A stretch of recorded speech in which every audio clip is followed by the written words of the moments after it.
बिस्मिल्लाहिर्रहमानिर्रहीम। The topic of today's discussion is thyroid function test. सबसे पहले हम पढ़ते हैं थायराइड स्टिमुलेटिंग हार्मोन के बारे में।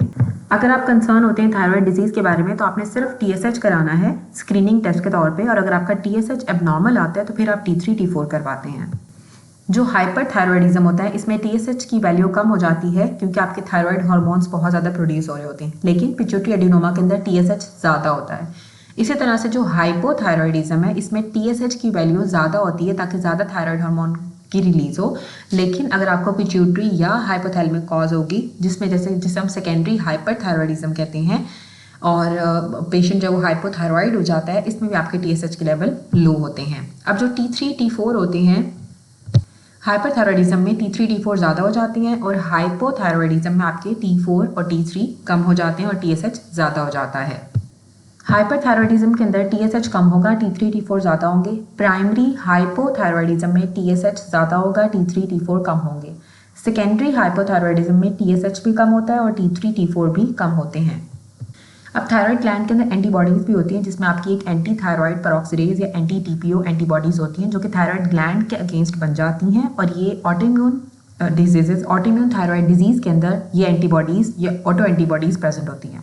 क्योंकि ऑटो एंटीबॉडी है जो एंटी थायराइड पेरोक्सिडेज एंटीबॉडी है, तो ये ऑटोइम्यून डिजीजेज के अंदर ही हमें मिलती है जिसमें ग्रेव्स डिजीज़ और हाशिमोटो थायराइडाइटिस में पॉजिटिव होती है। जो सेकेंड एंटीबॉडीज़ हैं वो एंटी थायरोग्लोबिन एंटीबॉडीज़ होती हैं जो थायरोग्लोबिन के अगेंस्ट बनती हैं। थायरोग्लोबिन एक ऐसी प्रोटीन होती है जो कि थायराइड ग्लैंड के अंदर बनती है, लेकिन जो एंटी थायराइड ग्लोबुलिन एंटीबॉडीज़ होती हैं ये नॉर्मल इंडिविजुअल्स के अंदर भी प्रेजेंट होती हैं, तो इसलिए इनका जो यूज़ है वो लिमिटेड है।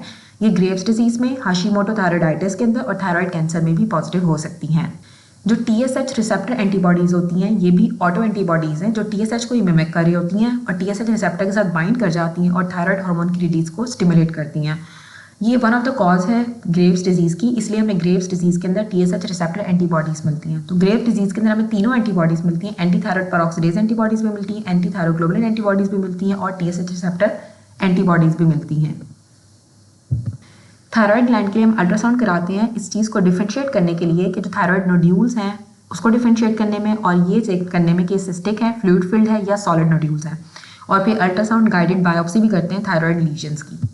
सेकेंड, हम रेडियो आइसोटॉप स्कैन कराते हैं। रेडियो आइसोटॉप स्कैन हमें हाइपरथायरॉयडिज्म और थायराइड कैंसर को रूल आउट करने में, इन्वेस्टिगेशन करने में हेल्प करता है। जो रेडियो एक्टिव आयोडीन होती है इसको ऑरली भी दे सकते हैं या इंट्रावेनसली भी दे सकते हैं, जो कि आपके ब्लड के थ्रू थायराइड ग्लैंड में जाती है और वहाँ से थायराइड ग्लैंड के सेल्स के अंदर चली जाती है। आयोडीन थायराइड सेल्स के अंदर जाती है और वहाँ पे जाके थायराइड हार्मोन्स को प्रोड्यूस करती है। तो जितना ज़्यादा आपका थायराइड सेल एक्टिव होगा उतनी ज़्यादा आपकी फास्टर रेडियो एक्टिव आयोडीन वो सेल्स अपने अंदर लेके जाएंगे। अब एक गैमा कैमरा होता है जिससे हम गैमा रेज को डिटेक्ट करते हैं जो उस रेडियो एक्टिव आयोडीन से निकल रही होती हैं।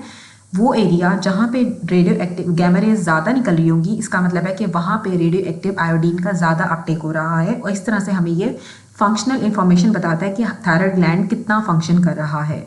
अगर तो डिफ्यूज अपटेक होती है कि पूरा का पूरा थायराइड ग्लैंड ज़्यादा आयोडीन की अपटेक ले रहा है, तो इसका मतलब है कि ग्रेव्स डिजीज़ होगी। अगर तो किसी एक स्पेसिफिक जगह पे अपटेक ज़्यादा हुई हुई है तो टॉक्सिक मल्टीनोड्यूलर गॉइटर हो सकते हैं या फिर थायराइड एडिनोमास भी हो सकते हैं। और अगर तो अपटेक एबनॉर्मली लो है, अपटेक बहुत कम है और आपको कोल्ड एरियाज मिल रहे हैं, तो वो थायराइड कैंसर होगा।